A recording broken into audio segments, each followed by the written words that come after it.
Hi అండి. Secret husband part 92. Rahul పెదవులు బిగించి క్లుప్తంగా అర్థమైంది అని బదిలిచ్చాడు. మోహన్ కొనసాగించాడు. నువ్వు కావ్య పుట్టినరోజు వేడుకలు జరుపుకున్నావని ఆన్లైన్లో చూశాను. ఏంటది? రాహుల్ తన చూపు పైకెత్తి నిర్వీకారంగా అది పిచ్చివాగుడు అని కొట్టుపారేశాడు రాహుల్. పల్లవి బాధపడుతుందని నీకు బాధ లేదా? బాధపడటమా? రాహుల్ ప్రవర్తన మంచిలా చల్లగా ఉంది.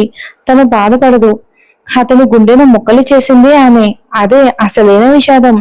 కొద్దిసేపటికే నివేదిక వచ్చింది. పల్లవికు గర్భస్రావం అయ్యే ప్రమాదం ఉంది. పుట్టబోయే బిడ్డను కాపాడడానికి ఆసుపత్రిలో చేర్పించడం అవసరం.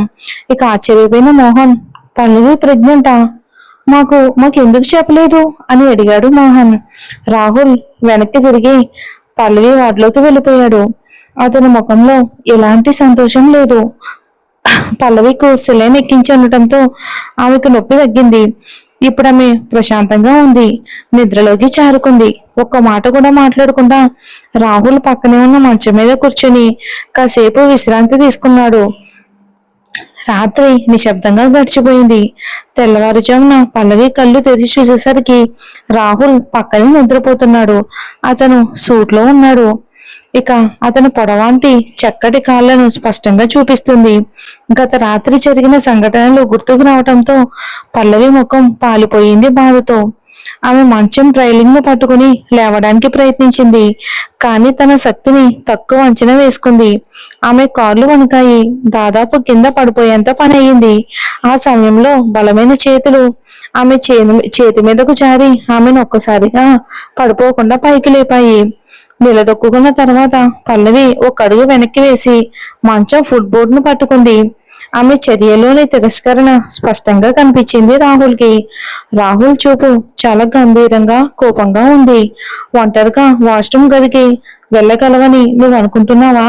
అతని కళ్ళల్లోకి చూడకుండా పల్లవి, మీరు దాని గురించి ఆందోళన చెందాల్సిన అవసరం లేదు అని బదిలిచ్చింది. ఆమె బొంగురుపైన గొంతు ఆమె మాటలను మరింత పొదువుగా మార్చింది. చేతులు కట్టుకుని రాహుల్ ఆమె మంచం రైలింగ్ ను పట్టుకుని జాగ్రత్తగా వాష్రూమ్ గది వైపుకు వెళ్ళడానికి చూశాడు. లోపల ఆమె తలుపు వేసుకుని ఇక ముఖం కడుక్కుని బయటికి వచ్చింది. ఆమె తలుపు తెరిచిన క్షణంలో రాహుల్ అక్కడే ఉండడాన్ని చూసింది పల్లవి. ఉలిక్కిపడి ఒక్కసారిగా ఆమె వెనక్కి తగ్గింది.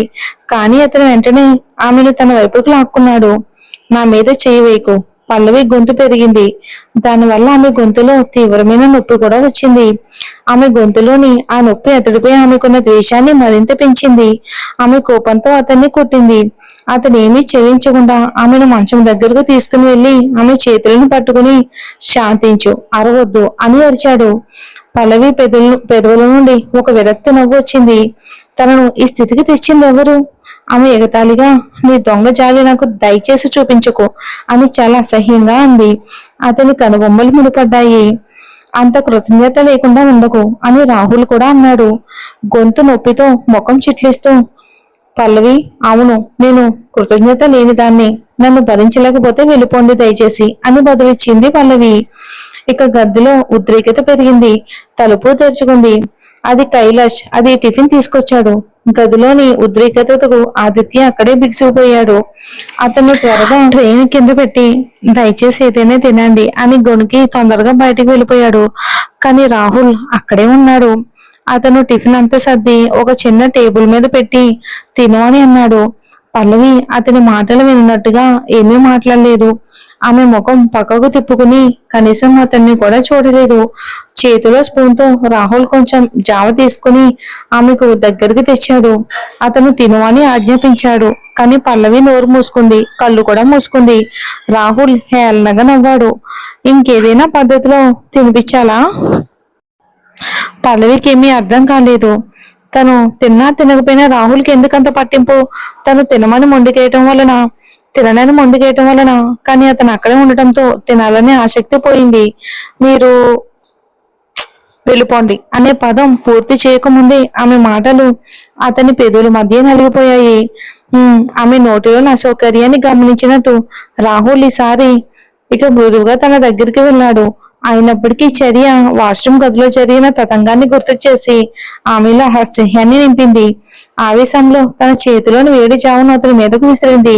ఆ వేడి జావ తగలడంతో రాహుల్ ముఖం చెట్లించి వెంటనే తనను వదిలాడు. అతని కోపంతో పేలిపోతాడని పల్లవి అనుకుంటూ ఉండగానే అతను తనను నిగ్రహించుకొని మరో జావ ప్యాకెట్ ని తెరిచి ఇక చల్లని స్వరంతో తిను, లేదంటే ఇందాక తినిపించినట్టే తినిపిస్తాను అన్నాడు. పల్లవికి ఏం చేయాలో తెలియలేదు.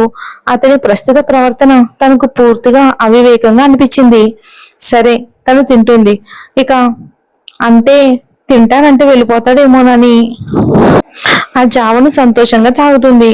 తను తల వంచుకుని నెమ్మదిగా తినడం కూడా మొదలుపెట్టింది. ప్రతి స్పూను తన నోటిలోని గాయాన్ని గుర్తుకు చేస్తూ నొప్పి పుట్టిస్తుంది. ఆ బాధకి ఏడవాలి అనిపించింది, కానీ రాహుల్ ముందు కాదు. అతని ముందు ఎప్పటికీ ఏడవకూడదు. ప్రేమించిన వ్యక్తి ముందు కన్నీళ్లు పెట్టుకుంటే దక్కేది కేవలం చులకన భావం మాత్రమే. ఇక అవమానపడాలని ఎవరు కోరుకుంటారు? రాహుల్ వాష్రూమ్ గదికి వెళ్లి ఇక డ్రెస్ మార్చుకున్నాడు. అతను ఒక కొత్త జత బట్టలు తీయటం చూసి పల్లవి నివ్వెరపోయింది.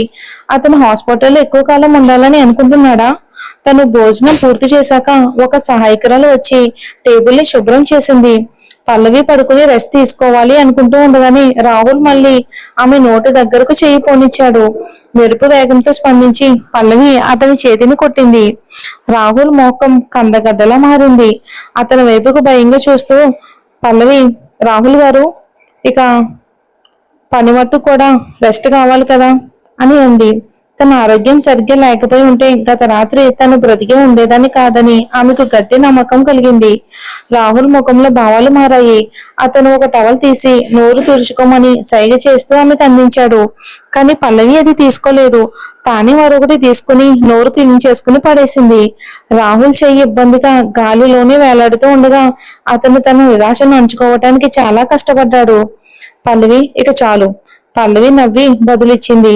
అయితే మీరు ఇక్కడ ఏం చేయాలనుకుంటున్నారు? సరే, నేను సహకరించగలను, కానీ నా నోటితో కాదు. అది నొప్పిగా ఉంది.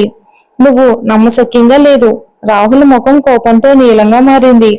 కోపంగా అతను టవల్ ను పక్కకు విసిరి గది నుండి తుఫాన్లో బయటికి వెళ్ళిపోయాడు. మధ్యాహ్నానికి ఆదిత్య ఒక భోజనం డబ్బాతో వచ్చాడు. అతను వెళ్ళిపోతూ ఉండగా పల్లవి అతను ఆపింది. ఇక ఆ నివేదికను మీరే స్వయంగా రాహుల్ గారికి ఇచ్చారా? ఊహించిన ప్రశ్నకు ఆదిత్య తలూపాడు అవును అని. రాహుల్ గారి ప్రవర్తనే ఆ పరీక్ష ఫలితాన్ని వెల్లడించింది. మీరే నేరుగా ఆయన చేతికి ఇచ్చారా? పల్లవి మళ్ళీ నొక్కి అడిగింది. ఆదిత్య కాస్త తటపటాయించి తర్వాత గుర్తుకు చేసుకున్నాడు. అతని పత్రాలు రాహుల్ ఆఫీస్ కి పంపినప్పుడు రాహుల్ ఒక మీటింగ్ లో ఉన్నాడు. కానీ ఆ మీటింగ్ ముగించడానికి అతనికి కేవలం 10 నిమిషాలు పట్టింది. ఈ విషయాన్ని అతను పల్లవితో పంచుకున్నాడు. అంటే ఒక 10 నిమిషాలు ఖాళీ ఉంది, వెళ్ళి చూడండి. ఆ సమయంలో ఎవరైనా అతను ఆఫీసులోకి ప్రవేశించారేమో. పల్లవి తొందర పెట్టింది. ఇందులో ఏదో కుట్ర జరిగిందని ఆమె అనుమానించింది. కుట్రదారుగా కావ్య తప్ప మరెవరూ గుర్తుకు రాలేదు. ఎప్పుడు ఎలా ఉంటాడో తెలియని రాహుల్ మానసిక స్థితికి తన బిడ్డను బలి చేయడానికి ఆమె సిద్ధంగా లేదు. తను ఎంత ఉదారంగా నటించినా తనది కాదని అతను భావించే బిడ్డను కనడానికి అతను అంగీకరించడు. వాళ్ళు విడాకులు తీసుకున్నా సరే పుట్టబోయే బిడ్డ పేరు మీద ఉన్న మచ్చను తను చెరిపివేయాలి. మధ్యాహ్నం మోహన్ ఆమెను చూడ్డానికి వచ్చాడు. లోపలికి అడుగుపెట్టిన వెంటనే మోహన్ తన ఆందోళనను వ్యక్తం చేస్తూ పల్లవి ఇప్పుడు ఎలా ఉంది అని అడిగాడు. పల్లవికి మోహన్ పై ఎలాంటి శత్రుత్వం లేదు. అందుకే గుర్తింపుగా తలూపింది.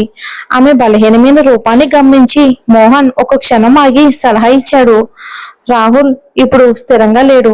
అతన్ని నేరుగా ఎదుర్కోకు. నీ బాధను తగ్గించుకోవటానికి తెలివిగా మెలగడం మంచిది. పల్లవి మౌనంగా ఉండిపోయింది.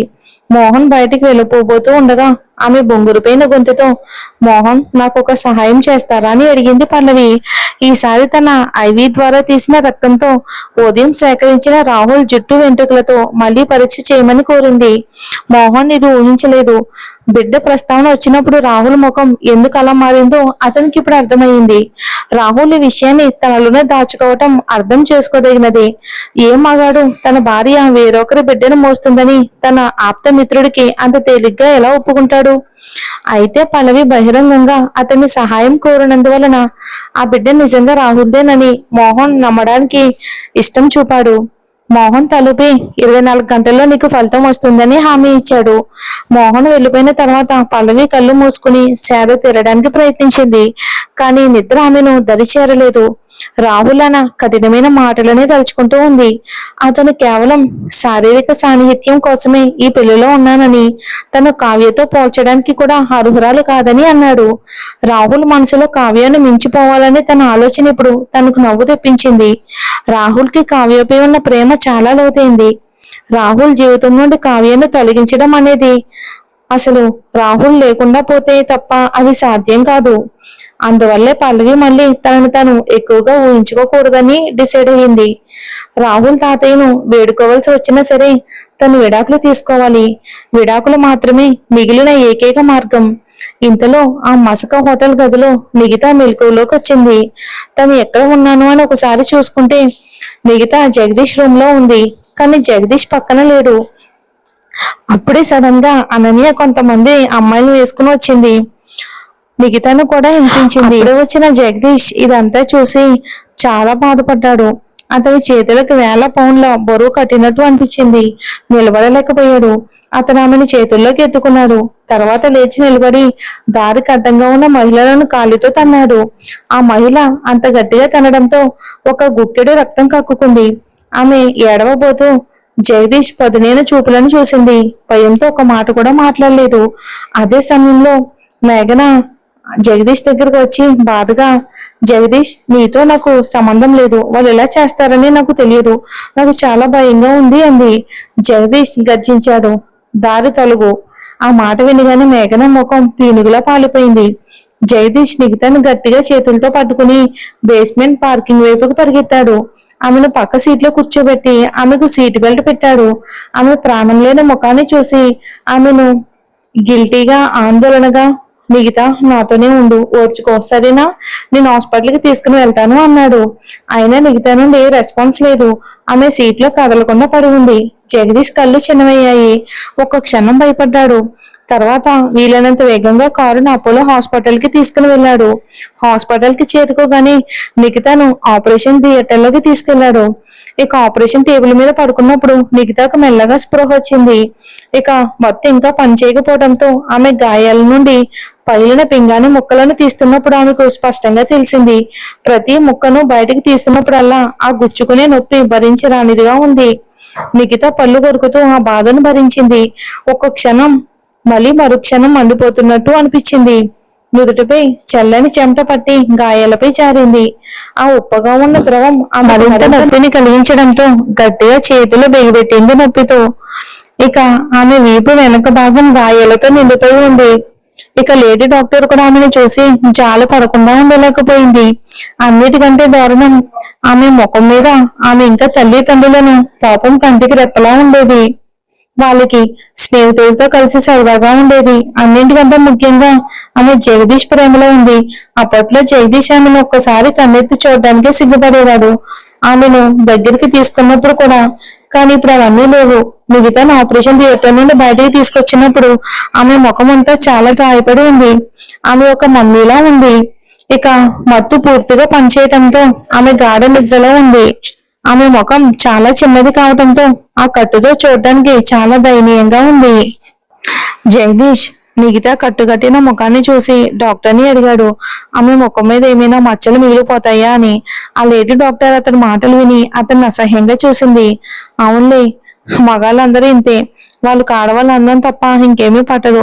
నిజానికి మిగతా వెనక చేతుల మీద ఉన్న గాయాలు ఆమె ముఖం మీద ఉన్న గాయాల కన్నా చాలా తీవ్రంగా ఉన్నాయి. కానీ జగదీష్ కు ఆమె ముఖం మీద మచ్చ గురించి దిగులు. ప్రస్తుత పరిస్థితిని బట్టి చూస్తే అవును, మచ్చలు మిగిలిపోయే అవకాశం చాలా ఉంది. అలాగే పేషెంట్ కు మానసిక మార్గదర్శకత్వం అవసరం. ఇది ఆమెకు చాలా భయంకరమైన అనుభవం కాబట్టి దాన్ని నిర్లక్ష్యం చేయకూడదు అని ఆ లేడీ డాక్టర్ గుర్తు చేసింది. మిగతాని చూస్తే ఆమెకి ఎంత జాలేసిందంటే ఈ పని చేసిన వాళ్ళని శిక్షించాలి అనిపించింది.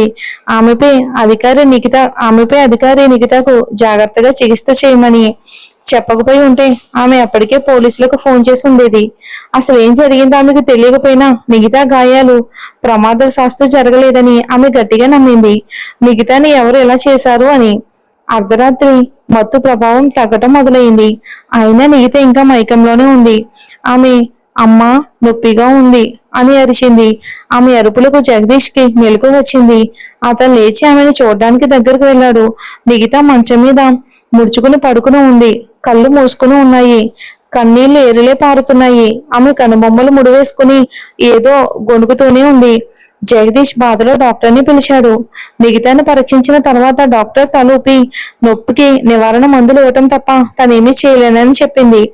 కానీ అది పేషెంట్ శరీరానికి హానికరం కాబట్టి తను దాన్ని సిఫారు చేయనని చెప్పింది. డాక్టర్ వెళ్ళిపోయిన తర్వాత జగదీష్ మిగతా పక్కన మంచం మీద పడుకుని ఆమె జుట్టును ప్రేమగా నిమిరాడు. ఆమెను ఓదార్చడానికి ఏదైనా చెప్పాలి అనుకున్నాడు. కానీ ఎలా మొదలు పెట్టాలో అతనికి తెలియలేదు. నిజం చెప్పాలి అంటే ఇన్నేళ్లలో అతను ఎవరిని బుజ్జగించలేదు. అప్పట్లో అతను మిగతా కలిసి ఉన్నప్పుడు ఆమె అంత సున్నితమైన మనస్తత్వం గల స్త్రీ కాదు. అందుకే అతను ఆమెను ఎప్పుడూ బుజ్జగించలేదు.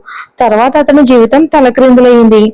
ఆడవాళ్ళందరూ అతన్ని దూరం పెట్టారు. అతనికి కూడా ఏ అమ్మాయిని బుజ్జగించాలని ఆసక్తి పోయింది. కానీ ఈ క్షణంలో నిఖితకు అతనితో పోరాడే శక్తి లేదు. బదులుగా ఆమె హాస్పిటల్ మంచం మీద బలహీనంగా ఉంది. జగదీష్ గుండె మళ్ళీ మెత్తబడినట్టు అనిపించింది నిఖితని చూసి. అతను ఆమెను తన చేతుల్లోకి తీసుకుని వాళ్ళు మొదటిసారి కలిసిన సమయాన్ని గుర్తుకు చేసుకున్నాడు. అప్పుడు నిఖిత వేరు. ఆమె బొద్దుగా చాలా అందంగా ఉండేది. అతని కళ్ళకు ఆమె పరిపూర్ణంగా కనిపించేది.